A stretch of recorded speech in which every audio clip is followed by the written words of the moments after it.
शिव गुरु का एक से भजन चर्चा सुनाने जा रहा हूँ। सुने और पसंद आए तो लाइक सब्सक्राइब जरूर करें। एक बूढ़ा बूढ़ी थी, उसका तीन बेटा था। तीनों बेटा और पतोह बहुत खुशी खुशी रहती थी। एक बेटा का शादी की, बूढ़ी बेचारी चर्चा में रोज रोज जाती थी। रोज रोज सब सखी सहेली सब कहती थी चाची चलिए चलिए। चर्चा में बेचारी जा नहीं पाती थी, उनको बहुत घर का काम रहता था, इसलिए वो बेचारी कभी चर्चा में जा नहीं पाती थी। एक दिन की बात है, सब सहेली लोग बोली कि दीदी आपको तो तीन बेटा है, बड़ा बेटा का शादी कर दीजिए तो आपका घर का काम से छुटकारा मिलेगा, आप चर्चा में जाने लगेंगी। जब चर्चा में बेचारी जब बड़ा बेटा की शादी की तो बड़ा बेटा को दहेज में 1 लाख रुपया दिया। 1 लाख रुपया दिया तो बेचारी 1 लाख रुपया लेकर के शादी दी तो कर दी।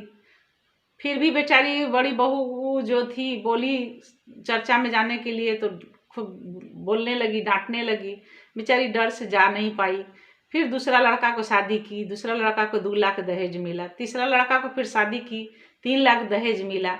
बेचारी के तीनों बहू, लास्ट वाली बहू जी थी तो वो सुबह उठी, बेचारी काम धाम डर से करने लगी। तो बोली कि जे हाँ से जाइए, आप जरूर जाइए माँ, आपको चर्चा में जाना चाहिए, आप बूढ़ हो गए हैं, आपको ये सब घर का काम अच्छा नहीं है, घर का काम मत कीजिए, जाइए आप चर्चा में जाइए, आपको चर्चा करना जरूरी है, भगवान का भजन करना जरूरी है, आपका समय हो गया आपका भगवान का भजन करने का। वो बहू जो है सो उसको माथा कान बांध दी, पूरा सब घर शरीर सजा दी, कपड़ा नया पहरा दी, पैसा दे दी हाथ में और उसको चला दी और घर का काम सब कर ली। उसके बाद जब माँ उसका चर्चा में गई तो भगवान शिव गुरु से दया मांगने लगी। बोली कि हे भगवान, मेरी जैसी बहू मिली है, इसको इतना उन्नति दीजिए, इतना इसको सुख में रखिए कि सभी मुझे इसी तरह आनंद रखे। बेचारी का दया मांगी, बहुत दया मांगने के बाद और दोनों बहू के लिए बोली जो जैसा करता है भगवान उसको वैसा ही फल दीजिए।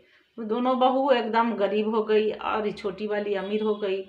तो बड़ी वाली बोलने लगी कि देखिए माँ का सेवा हम लोग नहीं करते थे, इसीलिए हम लोग गरीब हो गए। देखिए वो छोटी वाली को तो 3 लाख दहेज मिला है, फिर भी वो चर्चा में उसको जाने देती है, कपड़ा भी देती है, नहा देती है, सब कुछ कर देती है, इसलिए हम लोग को भी करना चाहिए। अब बस वो बेचारी दोनों बहू मिल करके उसको करने लगी काम, कपड़ा उपड़ा धोने लगी और उसको नहवा दी, पूजा में जाने लगी, पैसा देने लगी।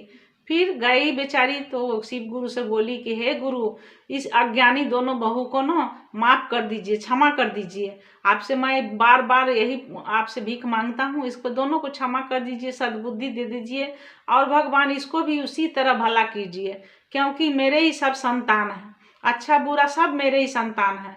माँ कभी माई होती है, माँ कभी बच्चों के लिए दुआ नहीं मांगती है।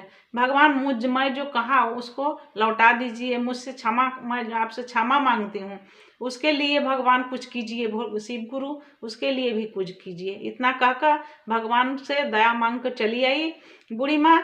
तब उसका दोनों बहू भी अच्छा बुद्धि का हो गई, बढ़ने लगी और दोनों बहू भी उसका सेवा सुत करने लगी।